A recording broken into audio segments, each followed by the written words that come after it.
प्रत्येक प्रवासाची एक गोष्ट असते आणि प्रत्येक गोष्टीचा एक सुंदर शेवट. गुहागरमधला आमचा हा तिसरा दिवस आणि शेवटचा दिवस. कोणताही प्लॅन नाही, कोणतीही घाई नाही, फक्त कोकणाच्या प्रत्येक वाटेवर दडलेलं सौंदर्य अनुभवायचं होतं. गावदेवळामधली शांतता, टाळकेश्वर मंदिराचं पवित्र वातावरण, डॉल्फिन पॉईंटवरून दिसणारा अथांग समुद्र आणि मध्येच भेटणारे अजून अशी खूप ठिकाणं. कधी मनमोकळी भटकंती तर कधी निसर्गासोबतचे शांत क्षण. हाच तर खरा प्रवास. चला तर मग गुहागरच्या या शेवटच्या दिवसाच्या अस्मरणीय सफरीला सुरुवात करूया. नमस्कार मंडळी, मी श्री तारवे आणि स्वागत आहे तुमचं माझ्या यूट्यूब चॅनलवरती, ज्याचं नाव आहे श्री तारवे व्लॉग्स. तर मंडळी, आजचा आपला गुहागरमधला दुसरी रात्र तिसरी रात्र कुठचा काय दिवस असू दे, क्या क्या कहना क्या चाह रहे हैं भाई आप? तर आज आता आम्ही चाललो आहे 12 वाजता उठून सुशीलच्या आणि एक रामदेवाचं देऊळ आहे, मंदिर आहे, तिथे चाललो आहे. सुशील लेट उठला त्याच्यामुळं सकाळी बाहेर पडायचं होतं, पण ते सुशील लेट उठला त्याच्यामुळे आम्हाला काही लवकर सकाळी बाहेर पडायला मिळालं नाही. तर आता असे लोकल 1-2 पॉईंट आहेत म्हणजे फिरण्यासारखे वागण्यासारखे, ते आता आम्ही बघायला चाललो आहे. तर चला निघूया. तर मंडळी, अशा रीतीनं आम्ही आता सुशीलचं जे ग्रामदैवत आहे श्री खेम वरदान मंदिर पालपेण इथे पोचलो आहे. हे बघा, तुम्हाला दाखवतो, हे मंदिर आहे त्यांचं. ते जाऊया आतमध्ये, आधी दर्शन वगैरे घेऊया. सुशीलला नारळ वगैरे द्यायचा होता त्याच्यामुळं आम्ही आलो होतो. म्हटलं आता आलो आहे तर तुम्हाला पण दाखवतो. हे बघा,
मंडळी, तसं बघायला गेलात ना तर ग्रामदेवतेचं जे देऊळ असतं ना, त्या देवळात आहे ना, म्हणजे ग्रामदेवतेची जी पालखी असते ना, ती आहे बघा अशी वरती शिमग्याला ती बाहेर काढली जाते आणि बाकीच्या वेळेला अशी वरती लावून ठेवली जाते. आता ही नवीन पालखी आहे त्यांची, आणि ही बघा, ही जी समोर एक आहे ना, ती जुनी पालखी आहे.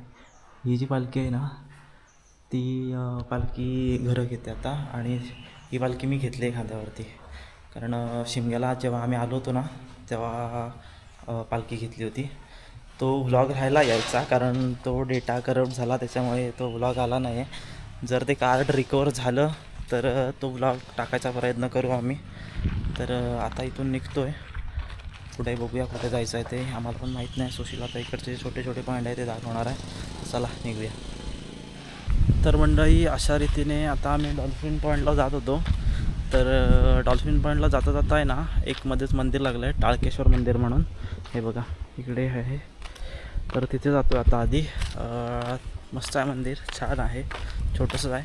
आणि त्याच्याच बाजूला आहे ना, इकडे हे बघा, ह्या साईडला आहे ना लाईट हाऊस आहे गुहागरचा, तो पण तिकडे बघूया. जर आता ओपन असेल तर तिकडे जाऊ. आधी टाळकेश्वर मंदिरात जाऊया आणि दर्शन घेऊया. चला तुम्हाला पण दाखवतो.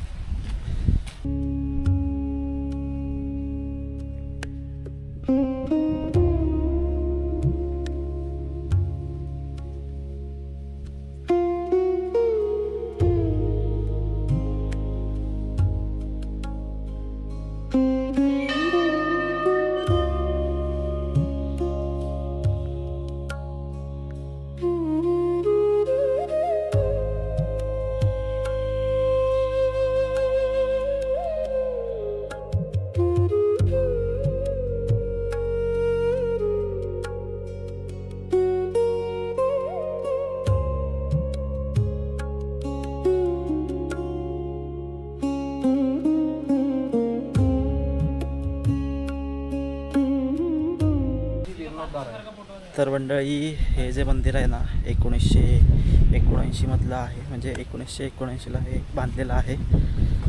समुद्रकिनारे आहे मंदिर. हे बघा, हे इकडे मंदिर आहे आणि मंदिराच्या आहे बघा ह्या साईडला आहे ना समुद्र दिसतो आणि इथून आहे ना, इथून पण डॉल्फिन पॉईंट दिसतो. हा बघा, हा जो खाली दिसतोय ना हा डॉल्फिन पॉईंट आहे. इथून दिसतोय, तरी पण आम्ही खाली जाणार आहोत कारण खाली जायला त्या साईडने तशी वाट आहे. इकडून पूर्ण चालत जायला लागतं आहे. बघा,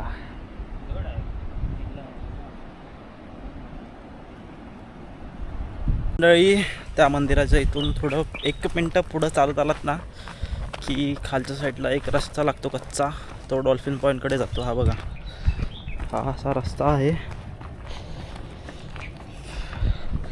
ऊन बेकार लागतंय. आम्ही पावसाळ्याचं ट्रिपचं प्लॅन केलं होतं, तर ऊन एवढं लागतंय ना की खूप म्हणजे खूप. पाऊस हा गायब झालेला आहे. अशा प्रकारे आमची उलटीच बसली आहे. आम्ही म्हटलं होतं पाऊस भरपूर असेल, पावसात भिजत जायचा प्लॅन चालू होता. 150 रुपयाचे 3 रेनकोट घेतलेले तिघांसाठी, त्यातला एकही कामाला आला नाही.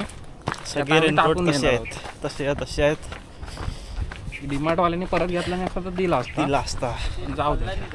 हां, खोलूनच दिला नाही. खोलून सगळ्याची एक बिक करून दिला नाही, पैसा बरबाद. तर उन्हातून फिरायला लागतंय सगळीकडे. आणि ऊन असं पण नाही आहे मे महिन्यात जसं ऊन असतं तसं ऊन आता आहे. त्यामुळे हालत बेकार झाले. चंद्र आहे, पृथ्वी तर चला डॉल्फिन पॉईंट दाखवतो तुम्हाला. हे का मंडळी, थोडंसं पुढे चालत आलात ना की हा पॉईंट लागतो. पॉईंट अजून थोडा पुढे आहे, ह्या साईडने खालून जायला आहे. आम्ही मगाशी ह्या बघा ह्याच्यावरती मंदिर दिसतंय ना, तिथे होतो. वारा भरपूर आहे, खतरनाक वारा आहे. हे बघा,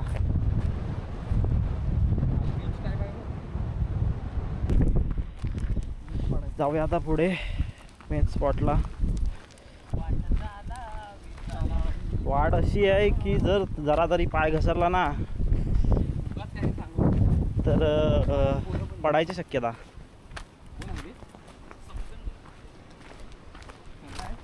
म्हणजे हा बघा, हा तो मेन पॉईंट आहे, डॉल्फिन पॉईंट. हा बघा इकडे असा आहे. चला जाऊया पुढे. तुम्हाला मांडवी दाखवतो. पण आपली मांडवी दिसते. मांडवी कुठे आहे?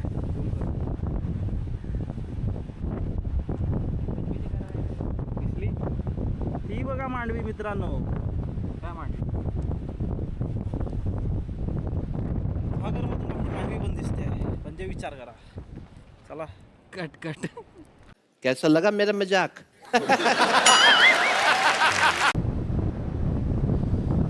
मंडळी आता आम्ही डॉल्फिन पॉईंटला बसलोय. हा बघा, हा डॉल्फिन पॉईंट आहे.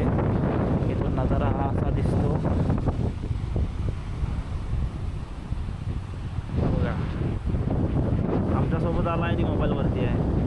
तुझाच मोबाईल आहे, तुझं लाईव्ह होत नाही म्हणून आम्ही ते बसलोय आता. नमस्कार मंडळी, आता मी परतीच्या प्रवासाला निघालो आहे. बघा, काही मनासारखं नाही झालं आहे. पाऊस विचार केला, पाऊस आज तरी पडेल. आज पण पाऊस पडला नाही. खूप ऊन लागते. मे महिन्याचं जसं ऊन असतं ना, सेम तसं लागतं आहे. मे महिन्यात फिरतो. हो, मे महिन्यात फिरतं असंच वाटतं आहे. आता परतीच्या प्रवासाला निघालो. आता आम्ही घरी जाणार, गणपती बघायला जाणार आहे. त्याच्यानंतर घरी जाणार, आवरणार आणि रत्नागिरीला जायला निघणार. तर मंडळी आता आम्ही आलो आहे सुशीलचा आणि गणपती सांगितलेली जी कार्यशाळा आहे ना तिथे. तर मग चला तुम्हाला पण कार्यशाळा दाखवतो.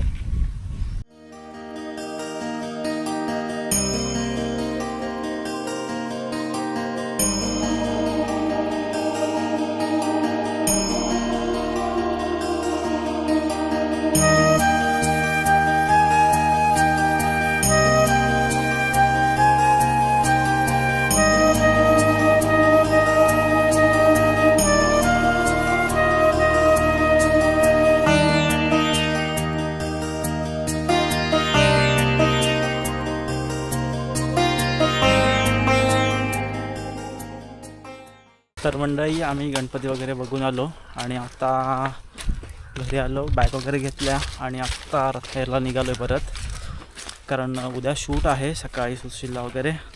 तर आज आता आम्ही रत्नागिरीला निघतो आहे. तर व्हिडिओ कसा वाटला नक्की कमेंट करून सांगा. व्हिडिओला लाईक करा, शेअर करा आणि चॅनलला सबस्क्राईब करायला विसरू नका. तर भेटूया एकदा पुन्हा दुसऱ्या नवीन व्हिडिओमध्ये. तोपर्यंत टाटा, बाय बाय.